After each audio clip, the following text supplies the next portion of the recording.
A gente começou a falar sobre culto, sobre adoração e algumas inquietações, algumas perguntas que os irmãos me fizeram. E eu fiquei um tempo tentando aprender um pouco mais e trazer resposta da parte de Deus para a gente falar um pouco sobre adoração e sobre culto. E eu quero falar hoje sobre a adoração que mais agrada a Deus. A adoração que mais agrada a Deus. Quando a gente vê na Bíblia, no livro de Gênesis, para quem está começando a ler a Bíblia, no início você vai ver, por exemplo, os primeiros homens demonstrando gratidão a Deus através de oferta. Você vê o primeiro exemplo dos primeiros filhos de Adão, Caim e Abel. Era mais ou menos um projeto piloto do que seria culto, capítulo 4. No versículo de número 26, os irmãos verão que essa coisa de culto ainda não estava muito bem entendida na mente do homem. E você vai ver em Gênesis 4, versículo 26, a Bíblia dizer que foi depois que o homem, por nome Enos, nasceu. Foi daí então que o homem passou a invocar o nome do Senhor. A palavra invocar é suplicar, é clamar, fazer deprecações. É isso que significa clamar. É dali então que o homem passa a fazer um culto ao Senhor. Mas como eu disse, ainda era um culto assim quase que embrionário, uma coisa que estava ainda em formatação, ou aliás em formação. Lá na frente, em Êxodo capítulo de número 25, a gente vê Deus pedindo a Moisés que fizesse o tabernáculo. Deus dá a planta do tabernáculo e Moisés constrói o tabernáculo, que seria a casa de adoração ao nome de Deus. Partindo do tabernáculo, Deus então estabelece alguns critérios do que deveria ser o culto, pois agora esse culto não era mais só de ofertas, mas esse culto também tinha todo o ritual, porque também, além das ofertas, havia sacrifícios de outras coisas. Porém, esse culto que Deus estabelece no tabernáculo, estabelecendo critérios de sacrifício, de oferta, nesse culto ainda não tinha música, ninguém cantava. Apesar de que você vai ver, por exemplo, algumas pessoas no Antigo Testamento compondo hinos.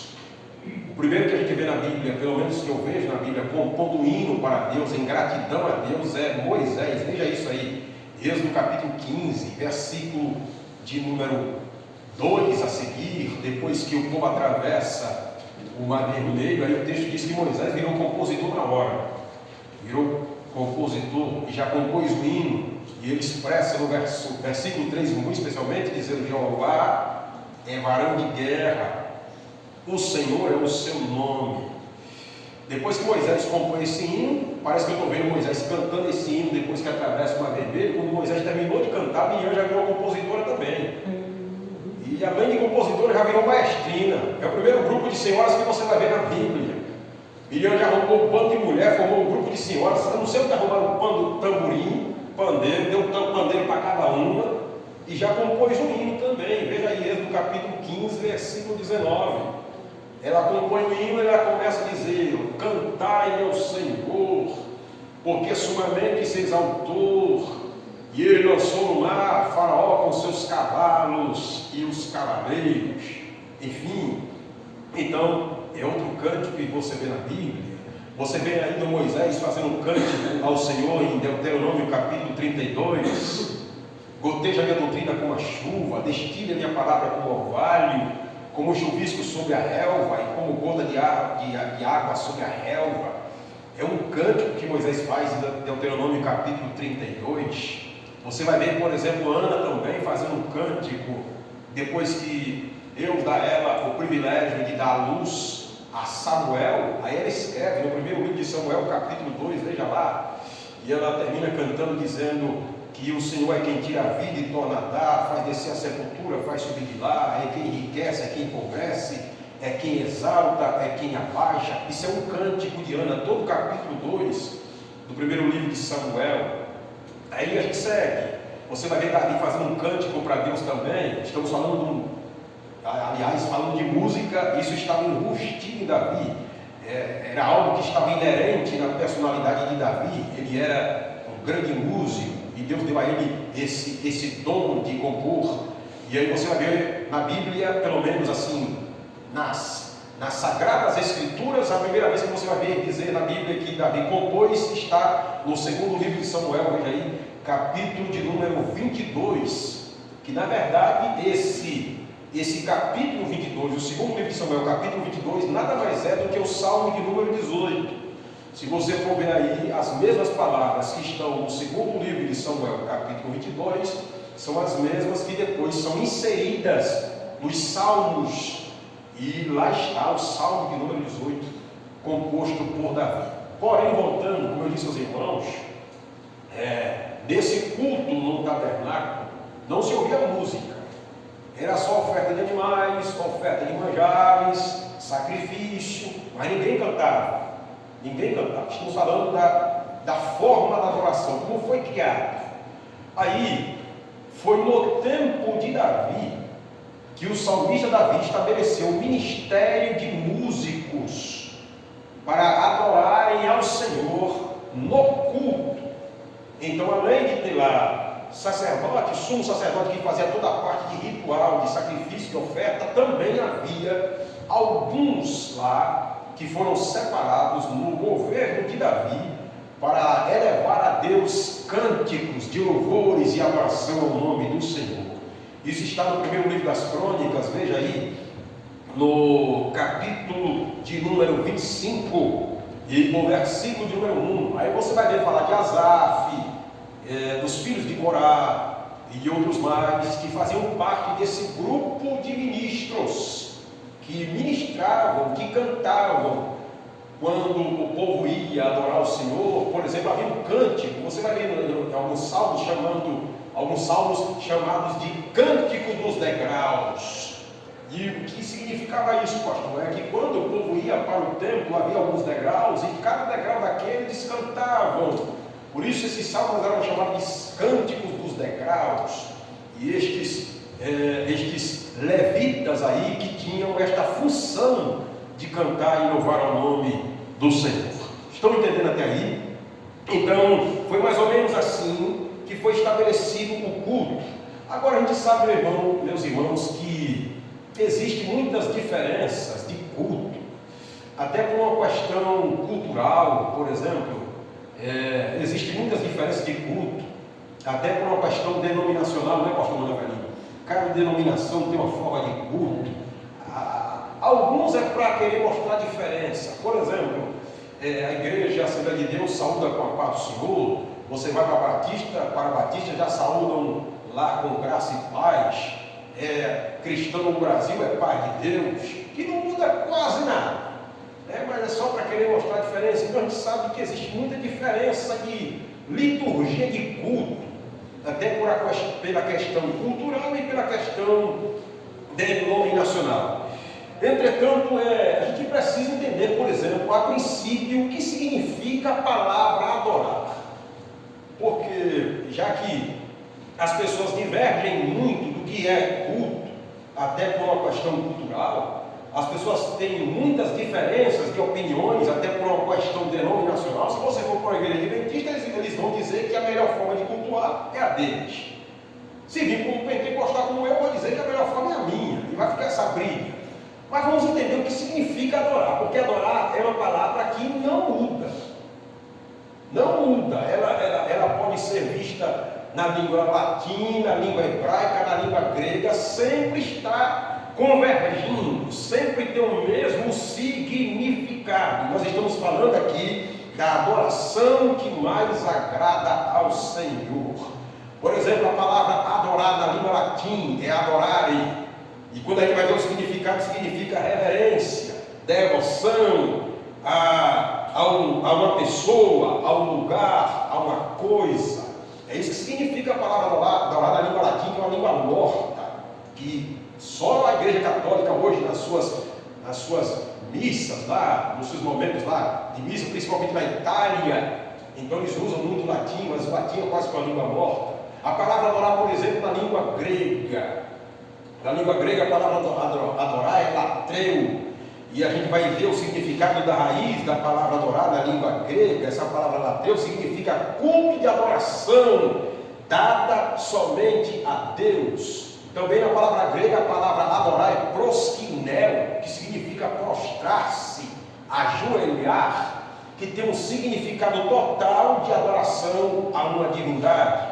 Na língua hebraica, por exemplo, que o Antigo Testamento, em todo o Antigo Testamento foi escrito na língua hebraica, a palavra adorar é avodar na língua hebraica, que traduzindo para a nossa língua significa servir, serviço, trabalho.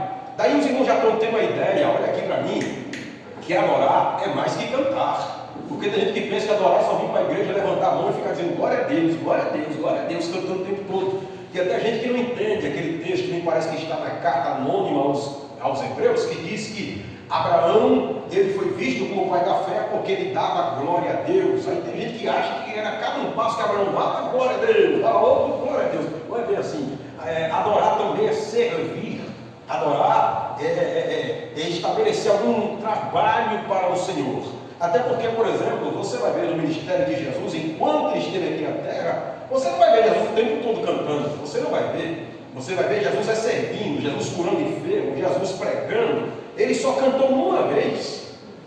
Jesus só cantou uma vez. Marcos capítulo 14, versículo 26, veja aí.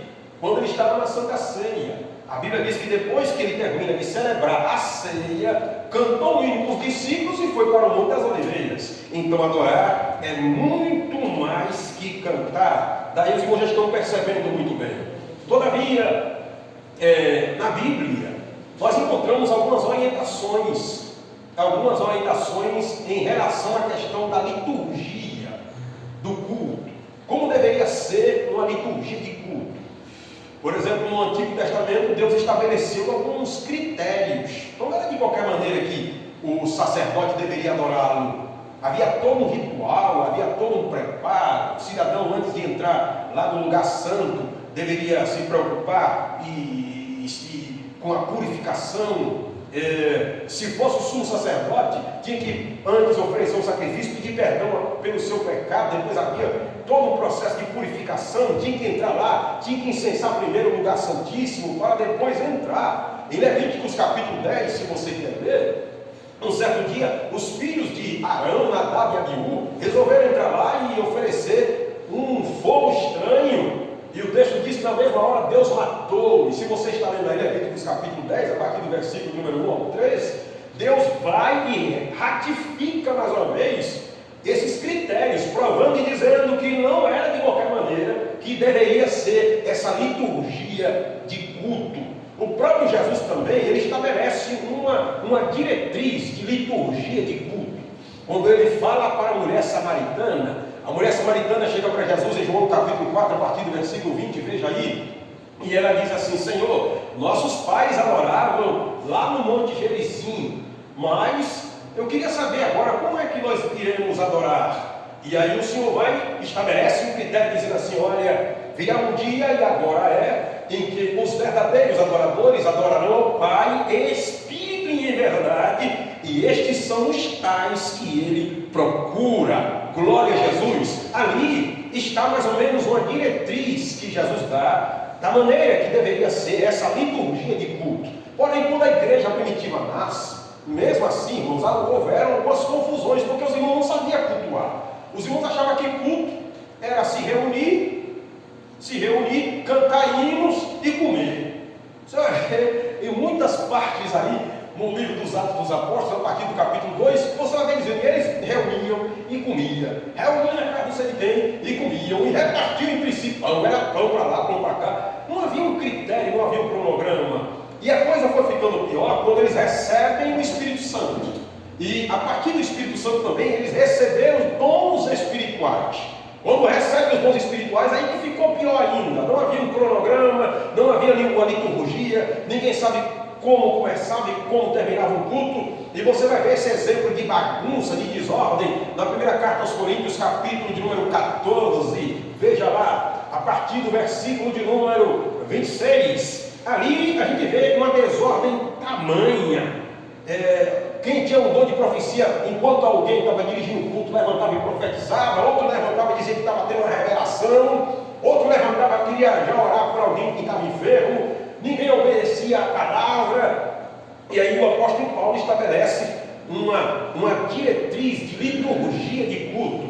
Se você puder, veja comigo aí na primeira carta de Paulo aos Coríntios, capítulo de número 11, e o versículo de número 26. Olha o que Paulo diz: que fareis, pois, irmãos, quando vos ajuntais? Cada um de vós tem o quê? Tem salmo, me acompanha, tem o quê? Doutrina, tem o quê? Revelação, tem língua, tem interpretação. Faça-se tudo para edificação. Ainda na carta que ele escreve aos Colossenses, veja aí comigo quem pode, capítulo de número 3 e o versículo de número 16, aqui também Paulo estabelece um critério de liturgia de culto. No versículo 16 ele diz assim, na carta que ele escreve aos Colossenses, capítulo 3, a palavra de Cristo habite em vós abundantemente, em toda a sabedoria, ensinando-vos e admoestando-vos uns aos outros. Aí ele diz, com salmos, hinos, cânticos espirituais, cantando ao Senhor com graça em vossos corações. Amém? Então os irmãos estão vendo aqui que existe um critério de liturgia de culto. E eu quero nessa noite combater um pouco essa falsa liberdade que estão se criando em relação à questão do culto a Deus, da adoração a Deus. E infelizmente, irmãos, as coisas estão mudando ao sabor da circunstância, para agradar ao homem. O culto a Deus, a verdadeira adoração a Deus foi mudado. Estou mostrando a vocês que havia um critério, mas foi mudado. Eu quero estabelecer aqui, por exemplo, algumas transformações que eu pelo menos analiso, eu vejo, eu percebo no cenário da igreja atual. A primeira coisa que eu vejo que está mudada é que a igreja perdeu a cara de templo. A igreja perdeu a cara de templo. Se você procurar ver por aí, por exemplo, a igreja está parecendo uma boate. Já existem igrejas, por exemplo, que estão pintando de cor preta. A igreja, a parede é toda preta, o piso é todo preto. O púlpito não é mais púlpito, é um túnel preto. Parece uma boate.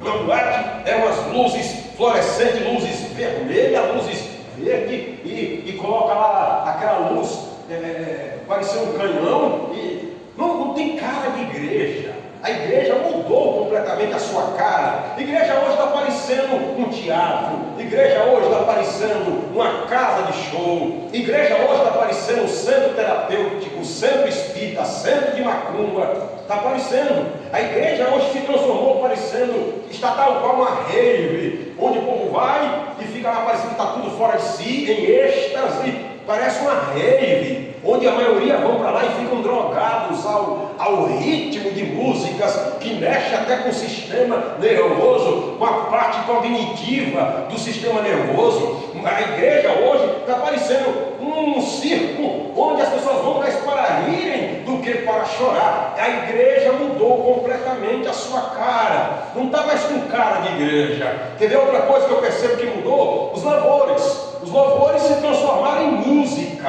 Você não vai dizer na Bíblia que Deus recebe música. Eu sempre ouço dizendo que Deus habita no meio dos louvores. Glória a Jesus. Aí eu ouço alguns dizendo, pastor, é melhor ouvir uma música de Renato Russo do que ouvir uma música de Damares, aquela música lá, Sabor de Mel. Aquilo é heresia agora, a música de Renato Russo. Tem uma música de Renato Russo, pastor, que ele fez com base na primeira carta aos Coríntios, capítulo 13, ele pode estar citando um versículo, Bíblia, pode estar falando tudo. O diabo citou o Salmo 91 para Jesus, mas é música. Deus, ele habita no meio dos louvores. Então, os louvores se transformaram em música. E aí, essas músicas passaram a ter mensagens para o homem. A mensagem é muito mais para o homem do que para Deus. Pode perceber? As músicas hoje, o camarada canta para o pai, canta para a mãe, canta para o marido, canta para a mulher, canta até para o namorado. Menos para Deus. Menos para Deus. Quer ver outra coisa das músicas?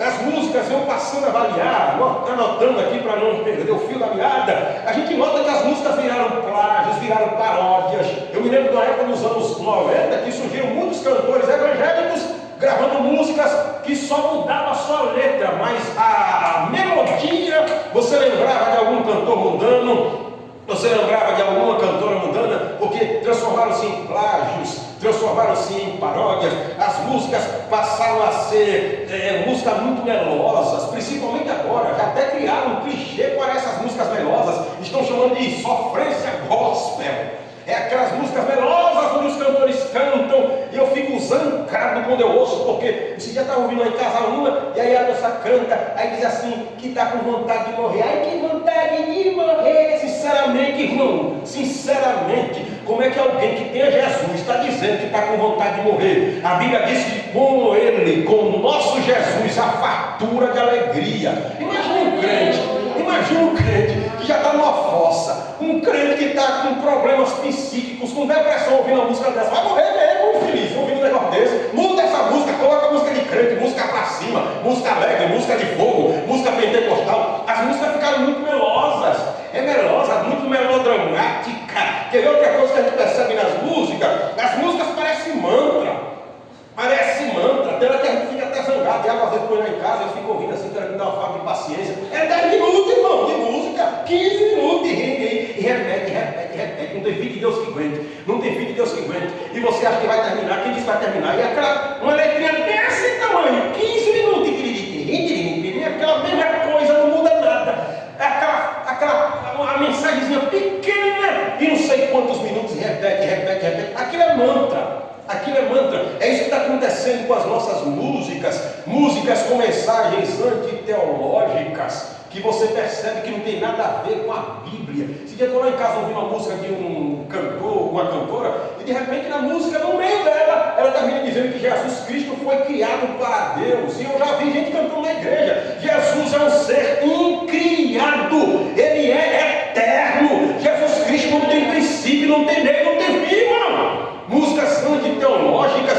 O que acontece hoje no meio da igreja é que as músicas terminaram se tornando músicas mais carnais do que espirituais, com ritmos frenéticos. Quando alguém canta, quando o cantor louva, quando alguém coloca um CD em casa, sinceramente, as músicas, quando ela tem esse ritmo frenético, a depender do ritmo, vai causar no crente, ou no irmão ou na irmã, vontade de dançar. E algumas danças não são espirituais, são carnais. São músicas com ritmos carnais, ritmos de funk, ritmo de pagode, e aquele ritmo muito acelerado vai provocar na irmã vontade de se recabrar, de dançar igual essas danças mundanas aí. Não tem diferença nenhuma. São as alterações que nós passamos a ver, infelizmente, na questão do culto a Deus. Ô pastor, e o que é que o senhor analisa em relação à questão das pregações? A pregação virou palestra. Hoje, os pregadores estão parecendo um humorista de stand-up comedy. Quando vão falar, o povo mais ri do que chora. É isso que acontece. São recheadas de frases de filósofo, de Platão, de Sócrates,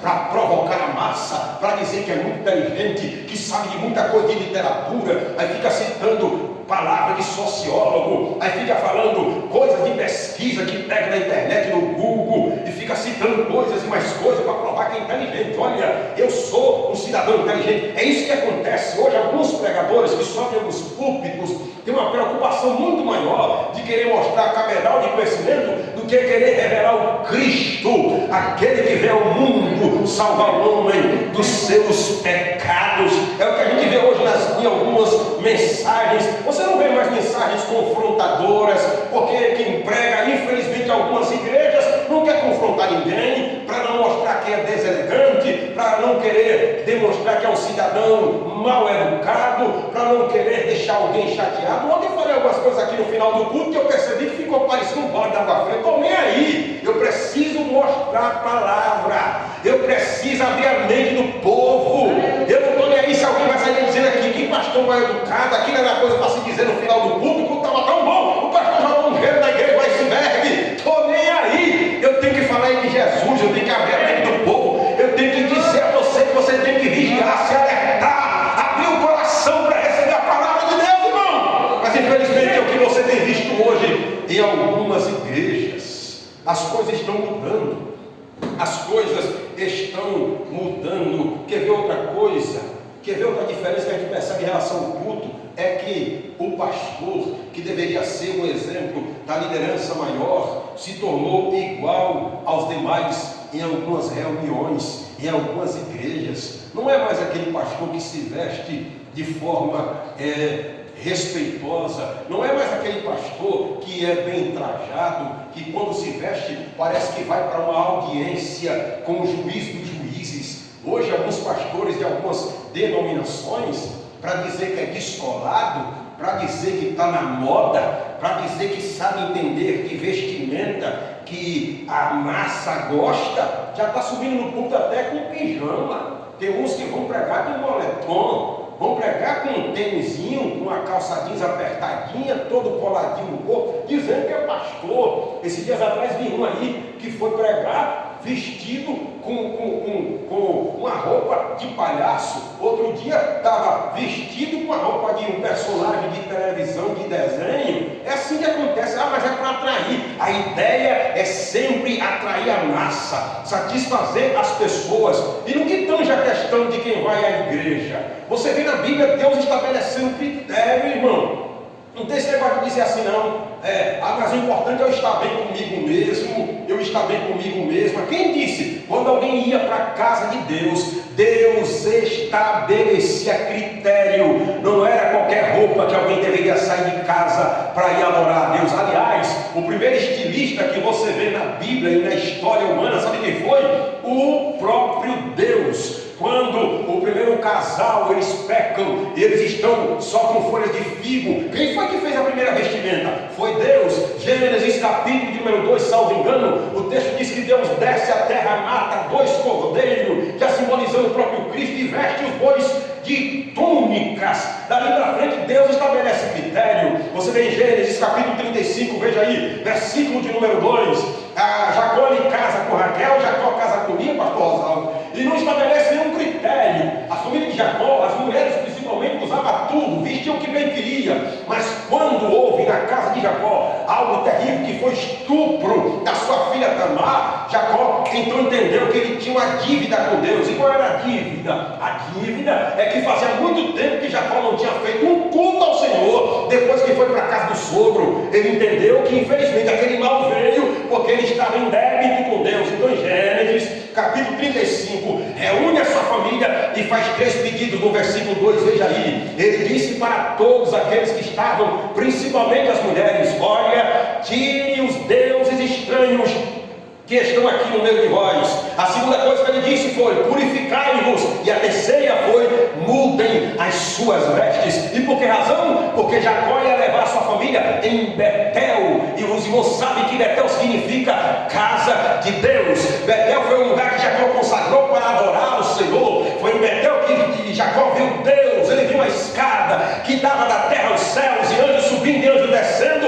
e ele terminou dizendo: quão terrível é esse lugar! Este não é outro lugar senão a casa de Deus. Então tem critério, existe critério. Em Êxodo capítulo 20, versículo 26, veja lá, Deus dizendo a Moisés: olha Moisés, eu não quero que você faça altar com degrau, para que quando você estiver subindo ao meu altar para me adorar, ninguém veja a tua nudez. Estamos falando o quê? De Moisés, que a roupa era lá embaixo, era um vestidão, depois havia uma túnica, e Deus está dizendo, mesmo assim, não faça altar com degrau, para que ninguém veja a tua nudez. Quer ver outro exemplo? Não tem esse negócio de dizer assim: eu vou para a igreja porque eu quiser, o importante é como eu me visto, eu gosto de me vestir assim. Nada disso, havia um critério, havia uma ordem. Êxodo capítulo 28, versículo 40, veja lá, como foi que Deus mandou o sacerdote se vestir. Irmão, era um calção, era uma cirola, era tanta coisa que tinha por baixo. Era um calção, parecia uma cirola, depois disso um vestidão grande que os homens usavam. Depois daquele vestido, a Bíblia diz que ainda havia uma túnica, e esse vestido tinha uma espécie de franjas embaixo, para os sacerdotes se vestir, para se apresentar diante de Deus. Mas infelizmente hoje, quando você vai à igreja, a igreja está parecendo hoje um desfile de moda de Fashion Week, onde as pessoas vão e a preocupação prioritária é com a estética, é com a aparência. tolerância é com a marca da roupa, não está nem aí se está apertando, não está nem aí se está rala, não está nem aí se está vendo uma coisa, não está nem aí se está com a roupa que está mais mostrando o corpo do que revelando o próprio Cristo que está no corpo. A preocupação é isso. A igreja está parecendo hoje um centro de fisiculturismo, onde as pessoas vão com a única finalidade de mostrar o corpo, de exibir o corpo. É isso que está acontecendo no meio das igrejas. Mas o Senhor me trouxe aqui essa noite para dizer que existe uma forma correta de adorar Ele, de buscar o nome dEle. E eu espero que você esteja aprendendo aqui essa noite e saia daqui da igreja entendendo como é a forma certa de bendizer e adorar o nome do Senhor Jesus Cristo. Quem está aprendendo com Jesus, diga amém. Diga amém. Diga amém. Aleluia. Tem igrejas por aí, às vezes eu fico vendo lá em casa alguns vídeos na internet, irmãos, algumas igrejas que o povo está parecendo um bando de maconheiro. É uns cabelão nas alturas, alargador, é piercing, é tatuagem. E eles cantam parecendo que estão tudo drogados. É assim, ó. É assim agora. Parece que estão tudo fora de si, tudo drogado, tudo fora de si. Pastor, mas pastor, a letra é tão linda. Tem música que você até se emociona quando você ouve a letra, mas quando vai ver no vídeo, você diz, vixe, é isso aí, essa cantora aí, é esse aí que canta, destoa completamente. Então vamos lá, dentro do texto que a gente leu aqui de Apocalipse, por favor, volta lá. Pastor, então, como seria, à luz da Bíblia, a maneira mais correta de adorar a Deus? Como seria? Já que o senhor falou tudo isso aí, havia um critério, havia uma ordem, mas aí o povo começou a inserir no culto um bando de coisa errada. Como é que seria a forma correta na Bíblia de se adorar a Deus? Tem algum exemplo na Bíblia? Como seria o verdadeiro culto a Deus? Muito bem, quando eu li esse texto aqui de Apocalipse, aí eu fiquei lendo e digo, olha que maravilha, pronto, o próprio Deus está dando a nós aqui, esse texto de Apocalipse, capítulo 4, a maneira certa, a maneira correta de adorar a Deus. Eu chamei a atenção dos irmãos pedindo que todos lessem, e aqui eu fiz questão de trazer o que a gente vê na teologia.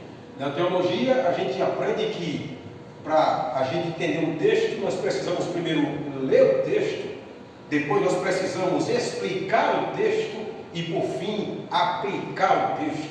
Já lemos, agora eu vou tentar explicar aos irmãos aqui essa noite, a miúdes, algumas coisas, apesar de que o livro de Apocalipse é um livro muito difícil de entender, mas nós iremos entender à luz da Bíblia algumas coisas, esclarecendo aos irmãos a miúdes, mas depois eu vou tentar aplicar para que você entenda então como é a maneira certa de adorar a Deus, de que forma a gente pode entender qual é o culto correto ao Senhor. Então continue aí nesse texto de Apocalipse, capítulo de número 4, para que a gente possa entender o que o Senhor está falando por nós. Eu estou aqui de olho para ver se alguém bota um taco d'água para mim aqui, que eu estou só dando uma salivada e estou precisando de água. Mas voltamos lá para o texto de Apocalipse, capítulo de número 4. A princípio aqui, irmãos, veja aí, no capítulo 4, versículo de número 1, João, ele revela a nós, dizendo que ele fez parte desse culto. Aí ele diz assim, no versículo número 1, depois destas coisas, pastor, depois de quê? Aqui, João quer dizer que foi depois dele ter visto Jesus na ilha de Pátimos, depois dele ter aquela visão poderosa do Cristo, de maneira que ele caiu, depois que ele recebe as 7 cartas às igrejas da Ásia, aí ele diz, depois de tudo isso, eu olhei. Olhou para onde, João? Ele disse, eis que estava uma porta aberta no céu, e a primeira voz que como de trombeta ouvira falar comigo disse, sobe aqui, e mostrar-te-ei as coisas que depois destas devem acontecer. Então João está dizendo que depois de tudo aquilo que ele recebeu de Deus, no primeiro capítulo, no segundo capítulo, no terceiro, aí no quarto capítulo ele disse, eu olhei para o céu e eu vi uma porta aberta. Aí você continua lendo no versículo de número 2, veja aí. Aí ele diz que foi arrebatado em espírito. Terminou sendo arrebatado em espírito. Obrigado, Ruival. Eu fui arrebatado em espírito. E aí, quando João fala que foi arrebatado em espírito, ele termina dizendo como foi que ele entrou no céu. Ele diz no versículo número 2, que ele foi arrebatado em espírito, estava uma porta aberta, e percebam que quando João ele entra aí no céu, nesta visão, o culto já estava rolando. Já estava acontecendo o culto. Deus levou João com a única finalidade de mostrar para João e para nós aqui essa noite como é que deve ser o culto a Deus. A forma mais correta de um culto a Deus. É a partir daqui que a gente vai entender. O culto já estava acontecendo. Aí de repente, quando João ele chega nesse culto, nessa visão espiritual, João termina vendo algumas características de um verdadeiro culto neste capítulo 4. E ele deixa bem claro essas características desse verdadeiro culto, que eu faço questão aqui de deixar registrado para que os irmãos aprendam, assim como o Espírito Santo também me fez entender. Amém? Vamos entender então? A primeira característica de um verdadeiro culto, guarda aí, versículo de número 2, do 2 ao 4, veja aí, do versículo 2 ao 4. É que a primeira característica que a gente entende aqui é que no culto deve haver uma visão elevada de Deus. É a primeira característica. No versículo número 2 ele diz assim: e logo fui arrebatado em espírito, e eis que um trono estava posto no céu. Primeira coisa que João viu no céu não foi rua de ouro, não foi muro de cristal. João não ficou no céu preocupado em querer saber qual era a árvore da vida, a rio da vida, não. Ele disse que a primeira coisa que ele viu quando ele entrou nesse culto foi um trono. Um trono. Oh glória! E esse trono aqui revela o que, pastor? Esse trono aqui revela a autoridade suprema de Deus. Este trono aqui revela a soberania de Deus. Glória ao nome de Jesus. Outra coisa que você vê aí no versículo número 2, se está acompanhando, veja aí. João termina vendo que o trono está fixo. Ele diz assim: eu fui arrebatado em espírito, e eis que um trono estava posto no céu. E algumas Bíblias dizem assim: eis que um trono estava fixo no céu. Eu aprendo algo aqui interessante. Isso mostra-nos que o trono de Deus é irremovível. Você pode tirar esse púlpito do lugar, você pode tirar essa cadeira do lugar, mas o trono de Deus continua no mesmo lugar, fixo no céu, não sai lá. Continua lá o trono do nosso eterno e bondoso Salvador. Aí vamos continuando aqui, capítulo 4, versículo 2. Outra coisa que João vê é que o trono não estava vazio.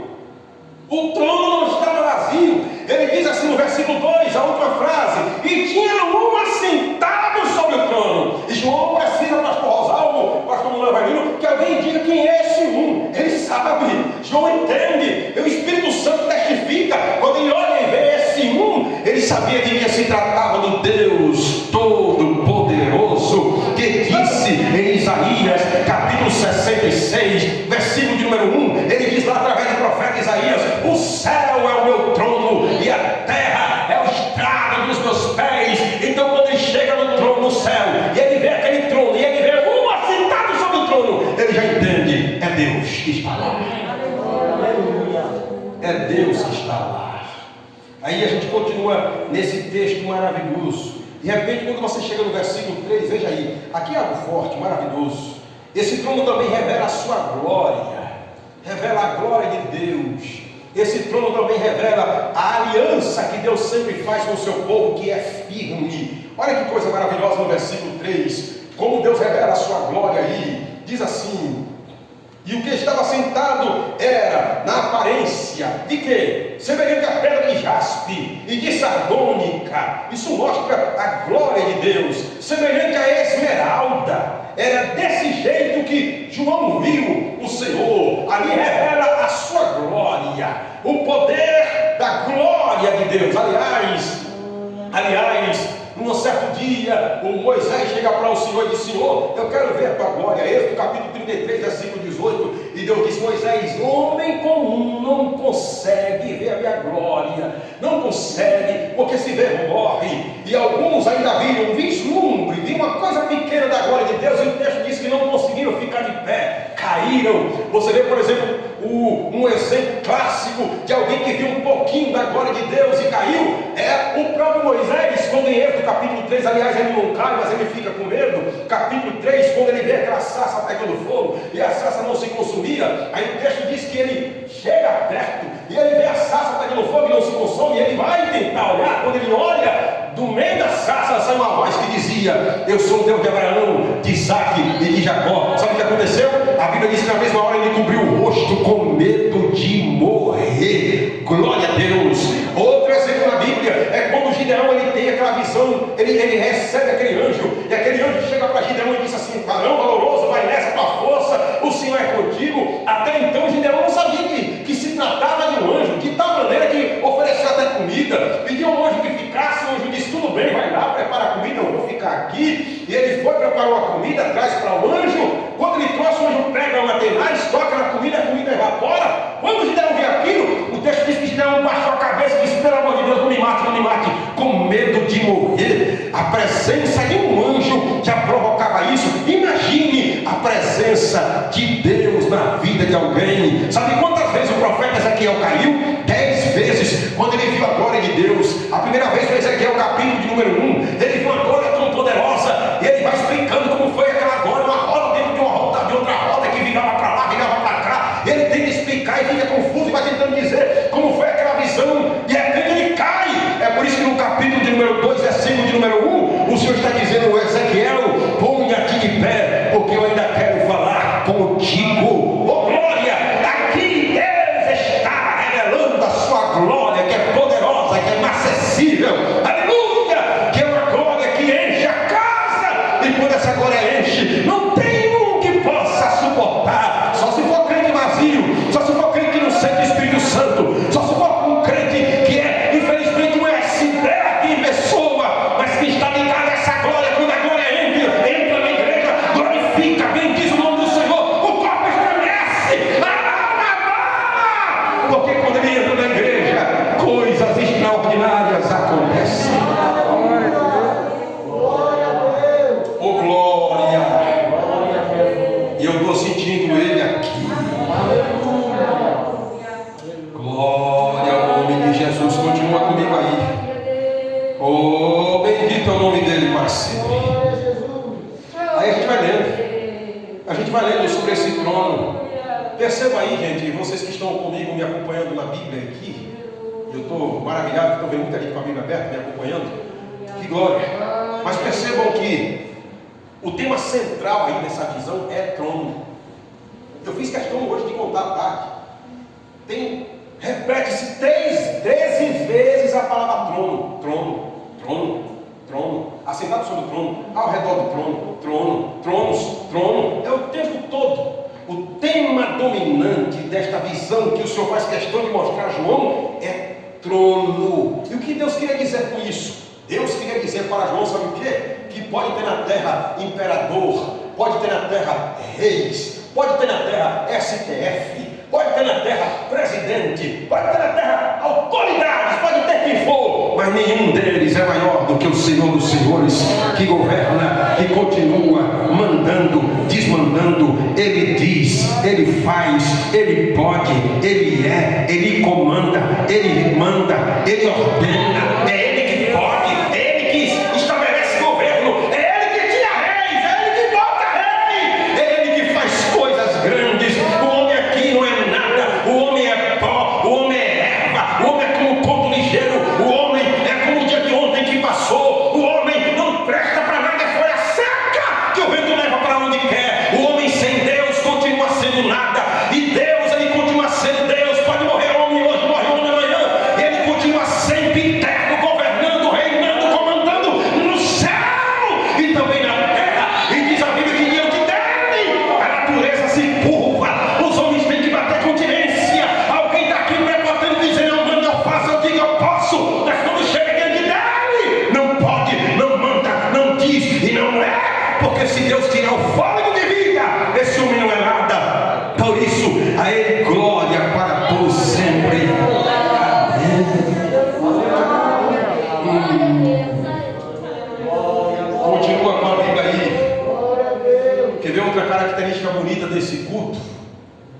que Deus faz questão de mostrar a forma correta do culto. É que no versículo número 4, veja aí, versículo 4, os verdadeiros adoradores que estão nesse culto, que são personagens principais desse culto, são justos, santos e vencedores. Tem alguém aqui que é justo? Tem alguém aqui que é justo? Está na dúvida ainda, crente? Sei lá, pastor, se eu sou justo. Sei não sei, senhor, tu sabe aí, papai. Pelo amor de Deus, tu é justo ou não? Tem alguém justo aqui? Eu morri dela, levanta a mão para ver. Dá um sinal. Tem medo não? Aleluia. A Bíblia diz que nós somos justificados pela fé. Se você tem fé, então levanta a mão e diz: eu sou. Aleluia. Os verdadeiros adoradores são justos. E, pastor, como é que o senhor viu aí esse exemplo de alguém que é justo através desses seres aqui no versículo 4? E ao redor do trono havia 24 tronos. 24 tronos. Aí ele diz: e vi assentados sobre os tronos 24 anciãos, vestidos de que maneira? De vestes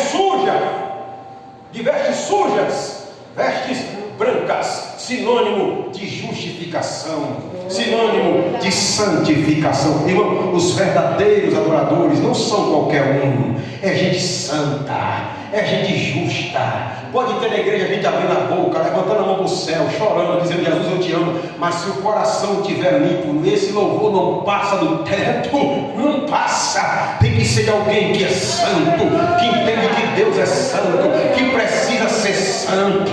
Glória ao nome do eterno Deus.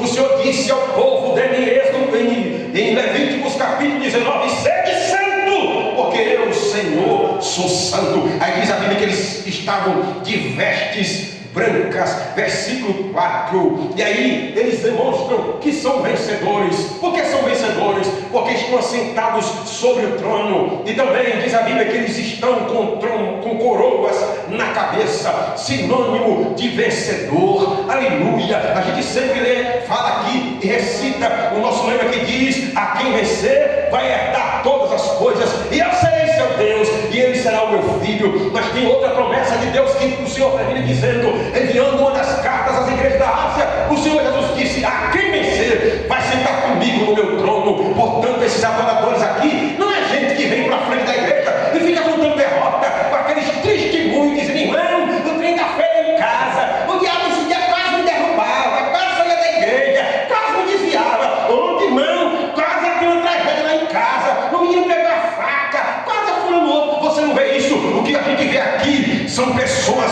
demonstrando que são vencedores, que são vencedores, que são vencedores. Eu leio na carta de Paulo aos Romanos, a partir do capítulo 8, versículo 32, e Paulo disse: quem nos condenará? Se é Deus quem nos justifica, que acusação alguém teria contra os escolhidos de Deus? Aí ele diz: porque estou bem certo de que nem morte, nem vida, nem anjos, nem principados, nem coisa do presente, nem do porvir, nem altura, nem profundidade, nem qualquer outra criatura poderá nos separar do amor de Deus que está em Cristo Jesus, nosso Senhor.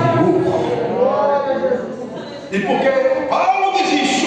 É porque no capítulo 8, a partir do versículo de número 1, Paulo demonstra que ele é um vencedor, e todos aqueles que têm Cristo também precisa já ter essa vontade de entender que precisa vencer as batalhas e que já é vencedor por Cristo Jesus, que vence por nós, que nos ajuda a vencer as lutas das nossas vidas.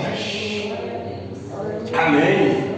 Mas pastor, eu não entendi aqui que disse que tinha 24 tronos. Simboliza o quê? Irmão, esses 24 tronos e 24 anciãos simboliza as 12 tribos, faça a conta aí, as 12 tribos de Israel, como também simboliza os 12 apóstolos. Portanto, resume-se em 24 e simboliza o que, pastor? É as 12 tribos de Israel e os 12 apóstolos que agora são vistos nessa visão. Aqui simboliza os santos de todas as eras, tanto do Antigo Testamento como do Novo Testamento, vencedores que venceram Satanás. No Antigo Testamento venceram os imperadores, venceram toda a fúria do diabo, como também no Novo Testamento. E agora João viu eles lá no céu, justos, santos e vencedores. Um culto a Deus. Tem que ter pessoas da igreja assim, que são santas, justas e já cantam vitória, mesmo não estando lá na glória. Mesmo não estando lá na glória. Eu sei que você pode estar aqui passando luta, privação, tribulação, mas meu irmão, em nome de Jesus, envergonhe Satanás, pague no crédito e comece a dizer: eu já estou sentindo o cheiro da vitória. Eu já sei que meu Redentor vive e vai me ajudar a vencer essa batalha. Dá para dizer glória a Deus por isso. Mas aqui diz também outra coisa interessante, por favor me acompanhe. Aí o texto continua falando aqui sobre o trono, fala dos 24 anciãos que estavam sobre o trono. Aí João continua mostrando a nós coisas que ele viu nesse trono. Veja aí, por favor, aqui a terceira característica, está no versículo de número 5, veja aí. É que no culto a Deus deve haver um temor profundo de Deus. Veja no versículo 5, João diz: e do trono saíam relâmpagos, trovões, vozes, e diante do trono ardiam 7 lâmpadas de fogo, as quais são os 7 Espíritos de Deus. Esse 7 Espíritos de Deus está com base em Isaías capítulo 11, versículo 2, quando fala que viria sobre Jesus o Espírito de entendimento, de sabedoria. São 7, aqui está dito. Agora o que me chama a atenção é essas coisas de fenômenos que João vê no versículo 5, relâmpago, trovões. Isso aqui nada mais é do que Deus dizendo que um culto a Ele precisa ter temor. Quando você vê em Êxodo capítulo 19, que Deus resolve descer no Monte Sinai, pastor Rosalvo, para falar com Moisés, e Deus fez questão de que o povo ouvisse o seu diálogo com Moisés. Antes, porém, Deus disse: Moisés, eu quero que você cerque o monte, não deixe ninguém encostar no monte, porque Deus sabia que a glória dele provoca temor, e Deus também queria preservar o povo. Então Deus disse: Moisés, cerca o monte, não deixe ninguém encostar, muito menos animal, e depois sobe, e eu quero que o povo ouça o meu diálogo contigo. Sabe o que aconteceu? Quando Moisés começou a falar com Deus, o texto diz que havia barulho de trovão, havia relâmpagos que cortavam o céu, havia barulho de trovoada, havia relâmpagos, havia fogo, havia fumaça. Já pensou uma cena dessa? Fumaça, fogo, é uma coisa quase que difícil de entender. Ao mesmo tempo o texto diz que havia fumaça, escuridão, e havia fogo ao mesmo tempo, havia relâmpago, havia trovoada, e o texto diz que o monte Sinai tremia. Sabe o que aconteceu? Em Deuteronômio capítulo 5, versículo de número 24, veja lá, Moisés dizendo como o povo ficou. Moisés disse que o povo começou a ficar com medo, segurava um na mão do outro, e a terra tremendo, o monte tremendo, e o povo achando que o monte ia cair, e cada palavra que Deus dizia eclodia, barulho de trovoada, de trovão. De repente, o texto diz que quando Moisés desceu para dizer ao povo que Deus estava falando, o povo disse: Moisés, pelo amor de Deus, fala tu sozinho com ele lá, conversa tu só com ele, porque a gente está achando que vai morrer aqui. Cada frase que Deus diz é um tremor, é relâmpago, é fogo, e nós estamos com medo. Fala tu só com Deus. Qual é o homem que pode ver Deus no fogo e ficar vivo? Só tu. Isso prova de que a presença de Deus provoca temor. Um culto a Deus tem que provocar temor. Eu vejo exemplo, por exemplo, de João quando estava com Jesus ainda na terra. Você vai ver dizer que João, como era o discípulo mais novo, João chega a colocar a cabeça no ombro de Jesus. Câmara de dengoso, o mais maroto do colégio apostólico. Mas quando João viu Cristo lá na ilha de Patmos, João não viu o Cristo aqui na terra, o Cristo humano, não. João viu um Cristo glorificado. Sim, ele viu um Cristo glorificado. Aí ele diz assim, que a voz dele era como voz de muitas águas, era como som de trombeta. Ele disse que os olhos dele era como chama de fogo, ele tinha um cinto, os pés eram como latão reluzente. Aí ele disse: avirai-me para ver quem falava comigo. Quem disse que conseguiam virar e olhar muito menos? Ele disse que tentou olhar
tendo um ambiente confortável. Você não vê. Esse culto aqui, Deus faz questão de mostrar e revelar que o culto dele tem que ter reverência, seriedade, respeito. Tem que ter. Hoje, infelizmente, coisa está feia. Tem gente que vai para a igreja para namorar. Tem gente que fica se agarrando dentro da igreja. Tem gente que vai para a igreja com boné na cabeça. Fico vendo as pessoas lá fora, quando passa um outro, tira boné, tira chapéu. A pessoa vai para a igreja, é crente, fica com o boné da igreja. Parece que está em outro canto, está em outro ambiente. Mas quando eu olho aqui, o culto a Deus tem que ter temor. A Bíblia diz, aleluia, que o temor ao Senhor é o princípio da sabedoria. Eu conversava essa semana com o pastor Daniel e eu dizendo como era lá em casa. Irmão, lá em casa tudo tinha que ter Deus com ele. Tudo era Deus. Tudo era Deus. Até nas coisas que minha mãe dizia que não podia. E eu ficava perguntando, por que não pode amanhã dizer porque Deus não quer? Mas por que Deus não quer? Não sei, mulher, ele não quer. Acabou a conversa. Eu queria entender. Lá em casa, quando relampejava, que bom, trovoada, meu pai dizia, veste a camisa, porque Deus está falando. E eu vestia a camisa e eu ficava ouvindo mais uma vez. Eu dizia, vai vir mais uma trovoada aí. De repente a trovoada, pum, eu dizia, pai, não falou o que é agora? Sei não, eu sei que ele está dizendo. Calma, menino, Deus está falando. Tudo meu pai colocava Deus. Um dia eu estava indo com a minha Bíblia, eu derrubei a Bíblia no chão, meu pai disse, toma vergonha, está derrubando a boca de Deus no chão, rapaz. Usa a Bíblia direito, segura ela direito. Outra vez eu peguei a Bíblia, ele me deu uma Bíblia, e eu escrevi aqui meu nome, Valdir, escrevi, ele disse, está pintando a boca de Deus, aleluia, tudo tinha Deus, tudo tinha Deus, parecia até idolatria, mas não era não, era respeito, era temor, está faltando isso hoje. Tem Bíblia que é toda arriscada, tem Bíblia que o povo coloca tudo, parece agenda telefônica, tanta coisa na Bíblia, nunca lê a Bíblia, não medita na palavra, trata ela de qualquer maneira, falta de temor. Enquanto está na igreja, faz o que bem entende, o que vem na cabeça. Mas eu quero te dizer que essa casa é um lugar onde se adora ao Deus que é todo poderoso, e ao Deus que espera que cada um de nós aqui temamos e reverenciamos a Ele. Ainda tem alguém que teme a Deus aqui nessa noite? Glória ao nome de Jesus. Aleluia. Continue comigo, versículos 6 ao 8. Estou mostrando aos irmãos qual é a forma correta de se adorar a Deus. Versículo 6 e 8. Eu vou dizer outra coisa aqui falando de temor. Irmão, a gente está vendo na igreja, infelizmente, uma ojeriza de algumas pessoas em querer glorificar Deus. Tem crente tomando raiva de glorificação. Vamos levantar a mão, irmão, vamos adorar a Deus. Para quê? Virou academia? Toda hora mandando levantar a mão? Para que isso? Vamos lá, fica de pé. Toda hora manda ficar de pé. Pelo amor de Deus, toda hora manda ficar de pé. Tem glória a Jesus, para que dar glória? Eu dou glória se eu sentir. Existe de trás disso, sabia, uma mensagem do anticristo. Eu estava lendo, não sei qual é o texto agora, qual é a carta que Paulo escreve, mas Paulo diz que uma das coisas que o anticristo quer é que Deus não seja adorado e Ele seja.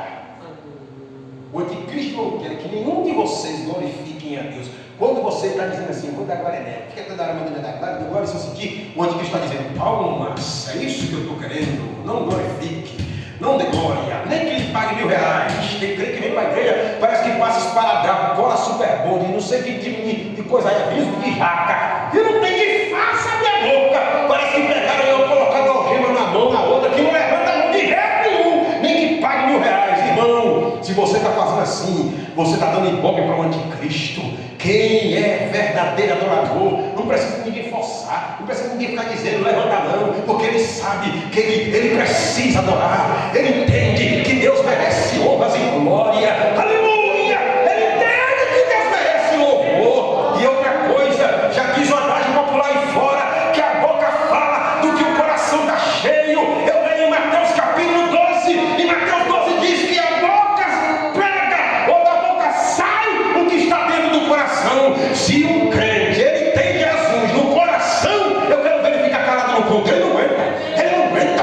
Jesus começa a provocar, o negócio vai acender, ele vai mexendo com ele, e ele tenta ficar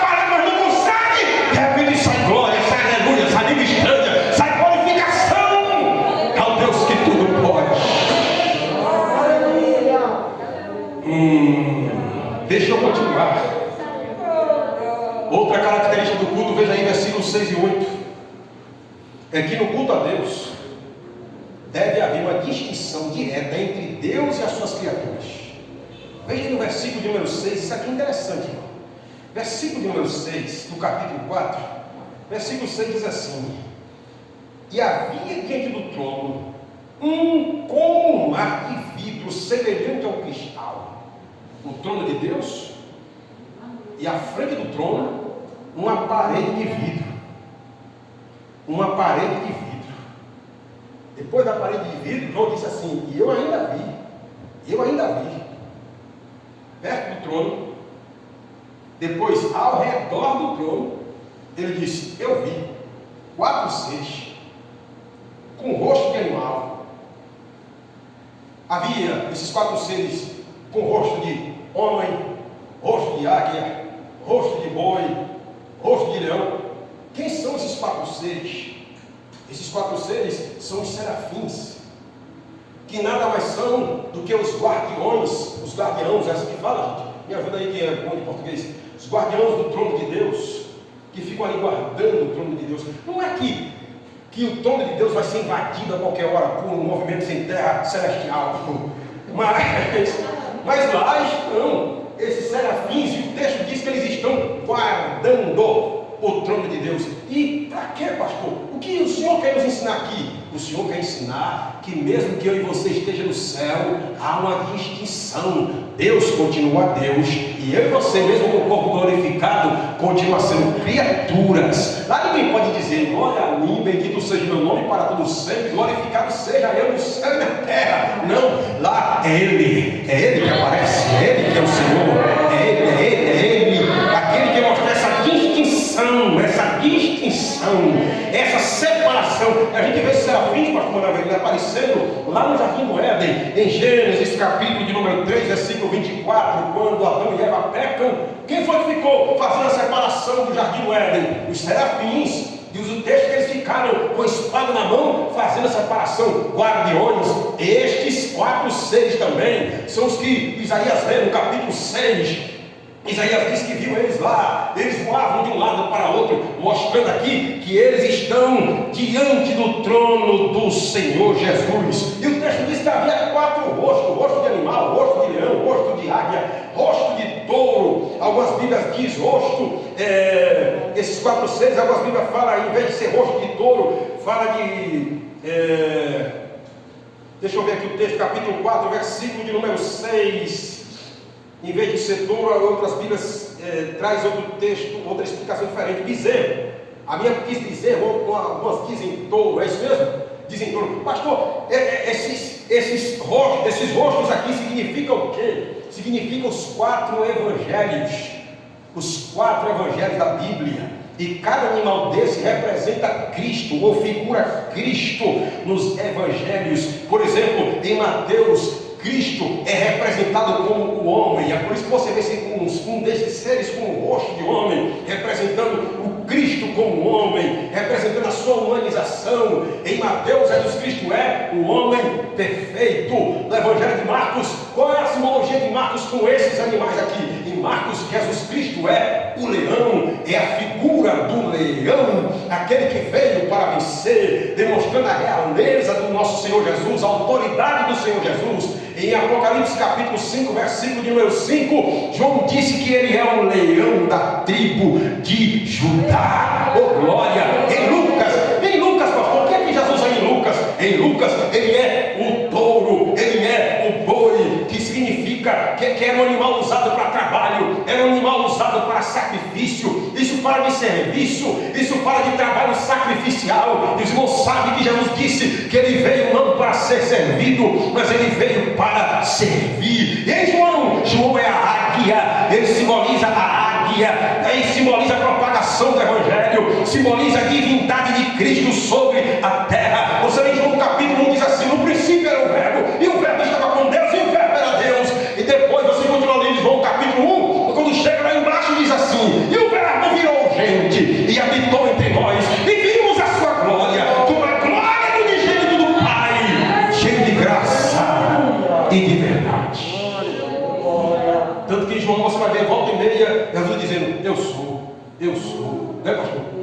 Eu sou o caminho, eu sou a porta, eu sou a videira. Volta e meia, você vai ver Jesus dizendo, eu sou, mas eu não posso me demorar. Aí as asas, isso aqui é interessante, esses 4 seres, o texto diz que tinham 6 asas, com 2 voavam, simbolizando que os serafins estão prontos para servirem ao seu Criador. Onde o Criador mandar eles irão. Mas aí diz assim, que além de 2 asas para voar, eles tinham 2 asas nos pés e 2 asas cobriam o rosto. Simboliza o que aqui, pastor? Simboliza a humilhação desses serafins diante de Deus, simboliza a indignação desses serafins diante do Senhor. É como se eles estivessem dizendo, diante de Deus, eu não sou digno nem de olhar para Ele. Eles cobriam o seu rosto com as 2 asas, cobriam os pés. Eu me lembro de o que está na Bíblia, me parece é Cantares capítulo 5, ou Eclesiastes capítulo 5, versículo 1, quando Salomão diz, guarda o teu pé quando entrares na casa do Senhor. As 2 asas cobrem os pés, com 2 asas cobrem o rosto, como se estivesse dizendo, eu não sou digno de estar aqui. Aliás, deixa eu aproveitar aqui essa noite,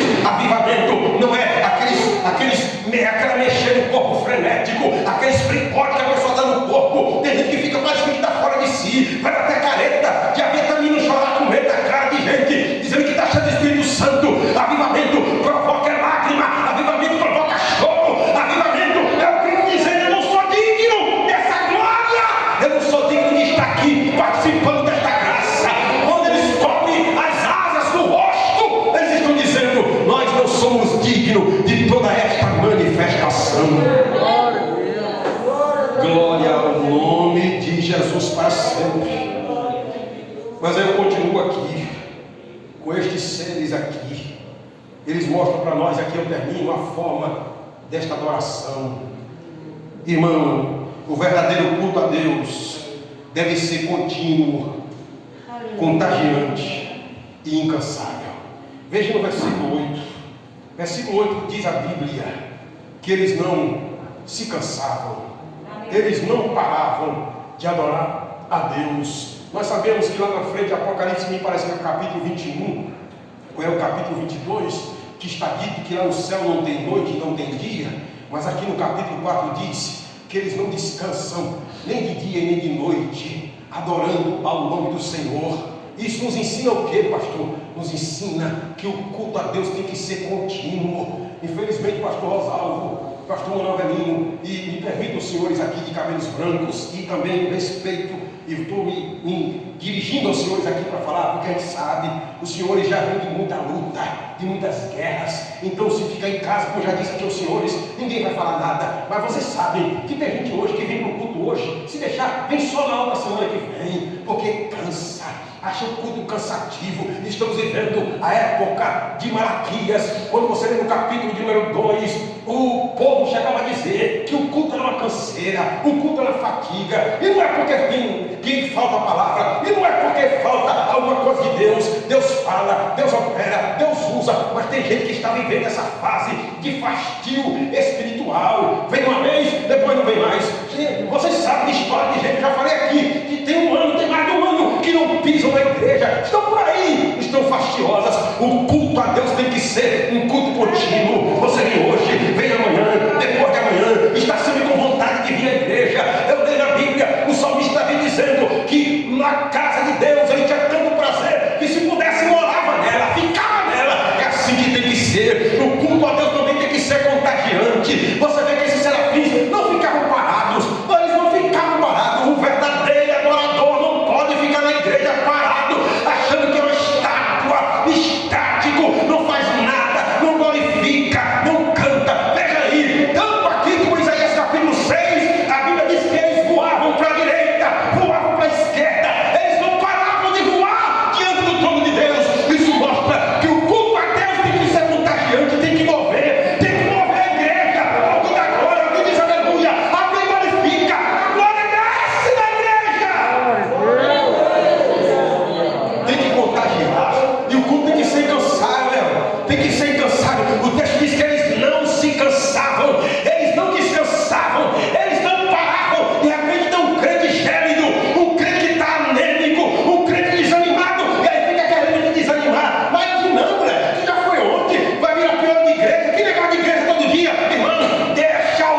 é que o verdadeiro culto tem que enaltecer, primeiro, a santidade de Deus. Olha que os 4 seres diziam, olha que os 24 anciãos diziam. Eles enalteciam a santidade de Deus, dizendo: Santo, Santo, Santo é o Todo-Poderoso. Kodesh, Kodesh, Yahweh Sabaoth, oh glória. É como se os seres estivessem dizendo: Ele é santo, continua santo, vai sempre ser santo, oh glória. Você pode dizer: Deus é santo. Você pode levantar a mão e dizer: Ele é santo. O culto tem que enaltecer a santidade de Deus. Versículo número 8, a parte D. Outra coisa, no versículo 8, a parte D, o culto tem que enaltecer o poder de Deus. Quando eles disseram que santo é o Todo-Poderoso, eles estão dizendo: é Ele que tem o poder, é Ele que tem o domínio, é Ele que governa. Aleluia. Um dos nomes de Deus na língua hebraica é El Shaddai, o Todo-Poderoso. Aleluia.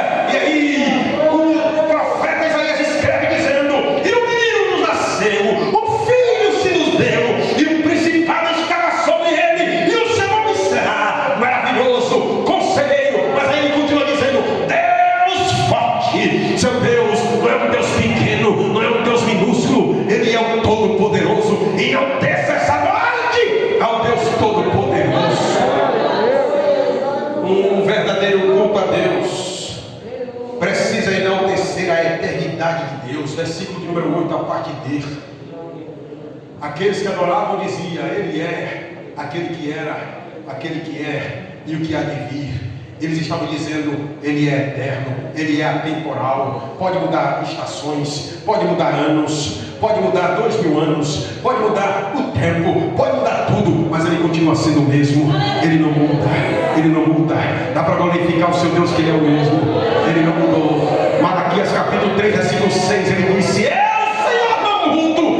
Ele não muda, Ele está perto de você. Ele ainda opera, Ele ainda cura, faz maravilha, Ele ainda salva, Ele ainda liberta. Se você crê, Ele pode entrar na tua casa hoje, pode libertar tua família, vai libertar teu marido, vai libertar teu filho, vai entrar nessa batalha, vai mudar as coisas do lugar, para provar que Ele é Deus. Ele não mudou. Ele não mudou. O verdadeiro culto a Deus é aquele culto em que os adoradores ainda anelam a volta de Cristo. Quantos esperam Jesus voltar aqui? Aleluia. Pastor, o texto diz que aqueles que adoravam diziam assim: bendito é, santo é o Todo-Poderoso. Aí diz assim: aquele que era, aquele que é e aquele que o quê? Que há de vir. Ele vem, Ele vai, Ele vem, Ele vem, Ele vem. Ele vai voltar, Ele pode voltar até agora para arrebatar a sua igreja. E quem tem essa esperança, santifica-se a si mesmo. Cristo pode voltar até agora para levar o seu corpo ao céu. Quem tem sede, quem leva, quem diz que não é nada, olha para cima, porque a qualquer momento Ele pode voltar. O verdadeiro culto a Deus é aquele culto onde os adoradores dão glórias ao nome dEle. Veja no versículo de número 9 aí, gente. Versículo de número 9, a parte A. Os 4 animais faziam o quê? Davam glória para si? Glorificavam a si? Não, davam glórias a Deus.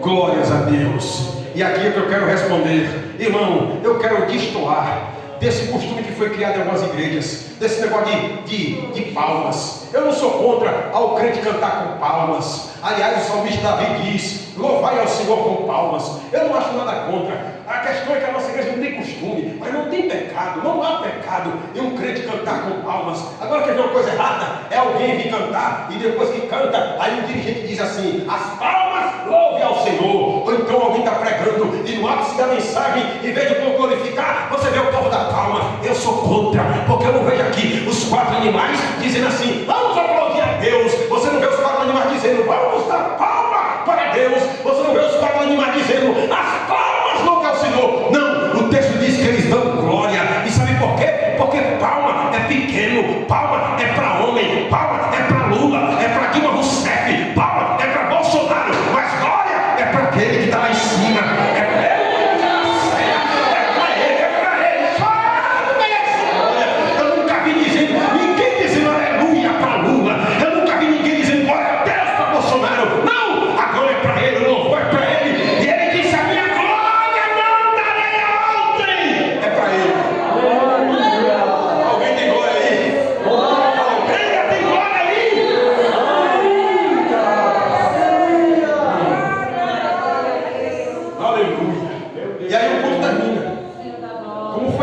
que João viu o final desse culto.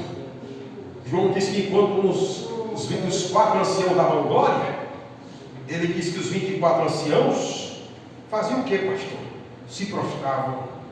Faziam o que, pastor? Versículo 10, adoravam. Faziam o que, pastor? Versículo 10, tiravam as suas coroas diante do trono de Deus. Sinônimo de respeito, humilhação. Eu sou vencedor, mas eu vou tirar minha coroa diante dele. Quem é ele? Quem pode é ele?